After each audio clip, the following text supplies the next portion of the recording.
এই দুনিয়া মুসাফির খানা,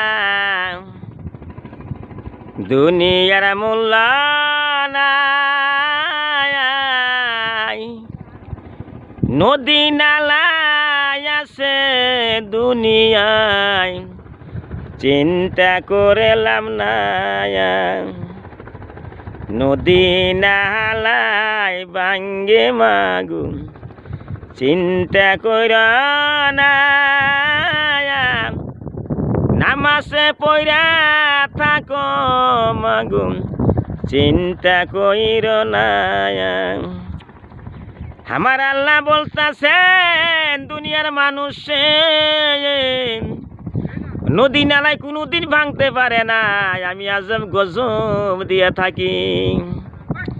যেই অঞ্চলের মানুষেরা নামাজ পড়ে না, রোজা থাকে না, স্বামীর সেবা করে না, কোরআনকে বিশ্বাস করে না, হাসরের ময়দানকে বিশ্বাস করলো না, কোনোদিন কিছু আল্লাহর অস্তিত্ব আল্লাহর বিশ্বাস করলো না, আল্লাহ যে দুনিয়ার মধ্যে আছে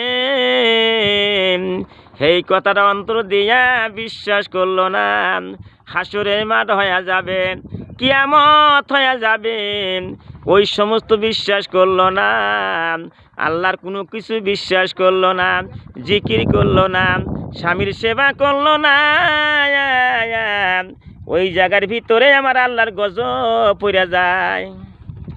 আমার আল্লাহ বলতেছেন দুনিয়ার মানুষে তোমরা দুনিয়ার মানুষ 5 ওয়াক্ত বাইন্দা নামাজ পড়ো, স্বামীরে খুশি করো, আল্লাহকে বিশ্বাস করো, ওই দুনিয়ার মধ্যে যে জায়গার ভিতরে গজব শুরু হয়ে গেছে ওই গজবকে আল্লাহ উঠাইয়া দিবেন, ওই জায়গার মানুষকে আল্লাহ শান্তি করবো। সুবহানাল্লাহ।